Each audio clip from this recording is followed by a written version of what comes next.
ఓం సమర్థ సద్గురు సాయినాథ్ మహారాజ్కి జై. ఓం సాయిరామ్. మన బాబా కుటుంబ సభ్యులందరికీ నమస్తే అండి. మీ అందరిపైన షిరిడి సాయినాథ్ ఆశీస్సులు ఉండాలని మనస్ఫూర్తిగా బాబా గారిని కోరుకుంటున్నానండి. ఫ్రెండ్స్, మీకు ఎటువంటి సమస్యలు కష్టాలు ఉన్నా సరే ఒక్కసారి గురువు గారిని కాంటాక్ట్ అవ్వండి. శ్రీ వారాహిదేవి జ్యోతిష్యాలయం నెంబర్ 1 వశీకరణ స్పెషలిస్ట్ పండిత్ పవన్ నంబూదిరి గారు, కేరళ తాంత్రిక గురువు గారు. ఫోన్ నెంబర్ వచ్చేసి 9043637512. మీకు ఎటువంటి సమస్య ఉన్నా సరే, విద్య, ఉద్యోగం, వ్యాపారం, పెళ్ళి, భార్యాభర్తల మధ్య గొడవలు, అత్తాకోడల మధ్య గొడవలు, ప్రేమించి మోసపోవటం, ఆర్థిక ఇబ్బందులు, ఇలా ఎటువంటి సమస్యలు ఉన్నా సరే ఆ సమస్యకు తగిన పూజలు చేసి గురువుగారు చిటికలో పరిష్కారం చూపిస్తారండి. ఒక్కసారి నమ్మకంతో గురువుగారికి కాల్ చేయండి. ఈ గురువుగారికి చూపించుకున్న వారికి ఎంతో మందికి మంచి జరిగిందండి. ఇంక ఈరోజు వీడియోలోకి వెళ్ళిపోదాం. బాబాగారి సందేశం అండి. మన బాబాగారు ఏమంటున్నారంటే, తల్లి, నా నేత్రాలను చూస్తూ దుర్గమ్మ తల్లిని తాకు. నీకున్న బాధలు, కష్టాలు, సమస్యలు అన్నిటినీ కూడా బూడిద పాలు చేస్తాను. నా మీద నమ్మకంతో నేను చెప్పేది భక్తిగా విను తల్లి అని అయితే మన బాబాగారు మనందరి కోసం చాలా అంటే చాలా చక్కటి సందేశం తీసుకొచ్చారండి. మరి మన బాబాగారు ఎందుకు చెబుతున్నారో ఆయన మాటల్లోనే తెలుసుకుందాము. చిన్న రిక్వెస్ట్ ఫ్రెండ్స్, మన వీడియోస్కి అయితే ఒక చిన్న లైక్ ఇవ్వండి. మీరు లైక్ ఇవ్వటం వల్ల మన వీడియోస్ మరి కొంతమంది సాయి భక్తులకు చేరుతాయండి. అలాగే శ్రద్ధ సబూరి అని కామెంట్ చేయండి.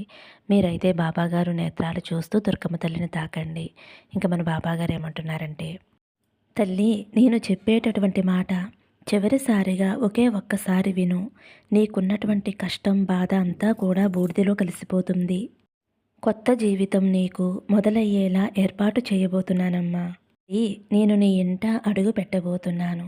నేను వచ్చే ఉనికిని నీకు తప్పకుండా తెలియచేస్తాను. కానీ నీ కోరిక మేరకు కాదు, నీ సమయం ప్రకారం కానే కాదు. నా సమయం నాదే అవుతుంది. ఎందుకంటే మీకు ఏ కాలంలో నా యొక్క ఉనికి మీకు అవసరంగా ఉంటుందో నాకు మాత్రమే తెలుసు. కాబట్టి నేను నా సమయం ప్రకారం నీకు ఎప్పుడు ఏది ఇస్తే నీకు మంచి జరుగుతుందో నాకు మాత్రమే తెలుసు. కాబట్టి ఆ సమయం ప్రకారమే నేను మీ ముందుకి వస్తున్నాను.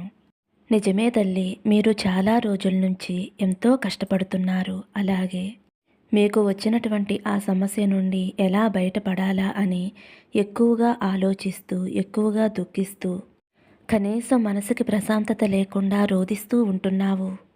నేను ఏ కారణం లేకుండా ఎవరినీ కూడా బాధపడనివ్వను. అది మీకు కూడా తెలుసు. మరి ఇంకా ఆందోళన చెందుతూ ఉంటే అర్థమేముంటుంది? సహనంతో ముందుకు వెళ్ళండి అని ఎన్నోసార్లు చెబుతూనే ఉంటున్నాను. అంతా శుభమే జరుగుతుంది అని కూడా చెబుతున్నాను. నీ విధిలో రాసిన దానిని నేను మార్చలేను తల్లి. కానీ మీ బాధను పంచుకుంటాను అని, అతి త్వరలోనే మీరు ఉన్నటువంటి ఇబ్బందుల నుండి మిమ్మల్ని విముక్తి చేస్తాను అని హామీ ఇస్తున్నానమ్మా. ఇక నుంచి నువ్వు ఏమాత్రమో కూడా భయపడవలసిన అవసరం లేదమ్మా. నేను నీకు తోడు ఉండగా నీకు, నీ కుటుంబానికి ఎలాంటి అపాయమో కూడా దరిచేరనివ్వను. కానీ మనసులో నువ్వు ఇలా అనుకుంటున్నావు కదమ్మా, బాబా, నేను చాలా కాలంగా అనేక రకమైనటువంటి సమస్యలతోటి, ఎన్నో కష్టాలతోటి పోరాడుతూ ఒక యుద్ధాన్ని చేస్తున్నాను. ఇది కఠినమైనటువంటి రహదారి. నేను అలసిపోయి విసుగు చెందుతున్నాను. కానీ మీరు నన్ను ఎప్పుడు అనుగ్రహిస్తారు తండ్రి? నాకంటూ సంతోషకరమైన జీవితాన్ని మీరు నాకు ప్రసాదిస్తారా లేదా బాబా అని నువ్వు అనుకుంటున్నావు. కానీ తల్లి, నువ్వు అనుకున్న దానికంటే ఎక్కువ ఫలితాన్ని, నీకు రాబోయేటటువంటి విజయాన్ని నువ్వు చూసేందుకు సిద్ధంగా ఉండు తల్లి. దానికి నువ్వు ఏవేవో పెద్ద పెద్ద కార్యాలు కానీ, పూజలు కానీ చేయవలసిన అవసరం లేదు. ఎక్కువగా కంగారు పడకుండా ఉంటే చాలు. జరగవలసిన సమయానికి అన్నీ జరుగుతాయి. ఏదీ కూడా ఆగమంటే ఆగదు కదా. నిరంతరం నీ ఇష్టదైవాన్ని స్మరిస్తూ ఉండు తల్లి. నువ్వు చేయవలసినటువంటి పని ఇదేనమ్మా. నువ్వు తట్టుకోలేని కష్టంలో ఉన్నావు కాబట్టి నీకు తోడుగా నిన్ను రక్షించేటటువంటి బాధ్యత నాది తల్లి. కానీ నువ్వు చేయవలసినటువంటి పని మాత్రం నువ్వు మర్చిపోవద్దు. చెప్పాను కదమ్మా, ప్రతి క్షణము కూడా నీ పెదవులపై నీ ఇష్టదైవం యొక్క నామస్మరణ చేస్తూ ఉండమ్మా.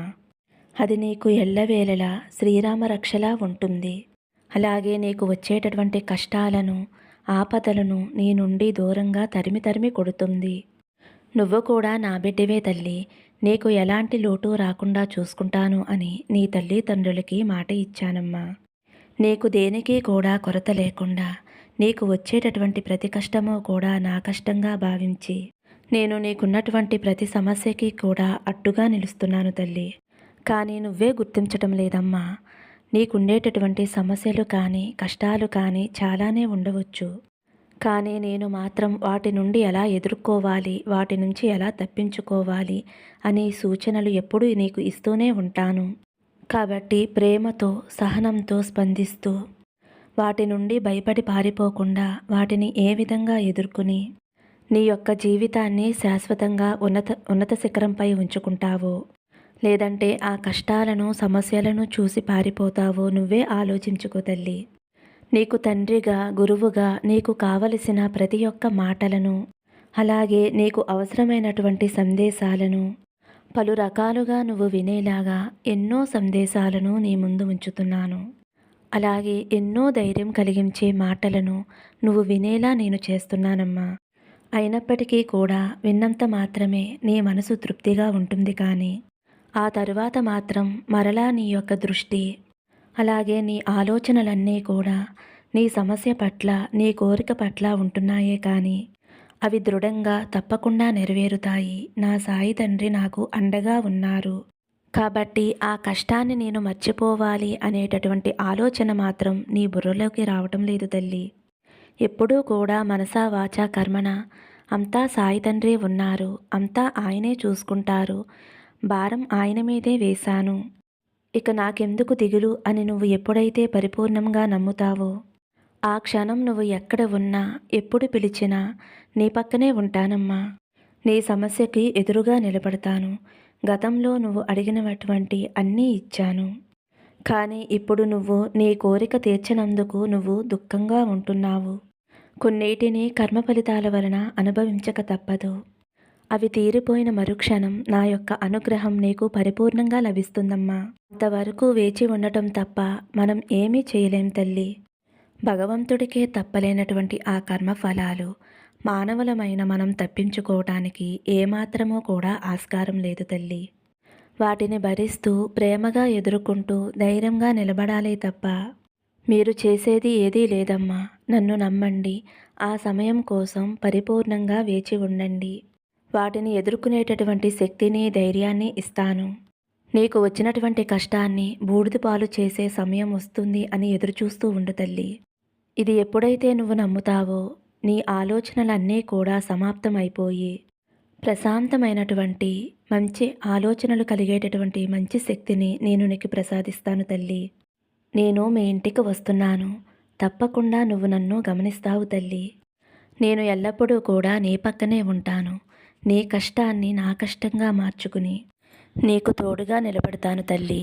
నన్ను పరిపూర్ణంగా నమ్ము. నేను అసాధ్యాలను కూడా సుసాధ్యం చేయగలను. కష్టకాలంలో నీకు తోడుగా నిలబడతాను. నీతో ఉన్నన్ని రోజులన్నీ కూడా సంతోషకరమైన రోజులుగా చేస్తాను. ఇక నువ్వు దేనికి కూడా దిగులు పడవలసిన అవసరం లేదమ్మా.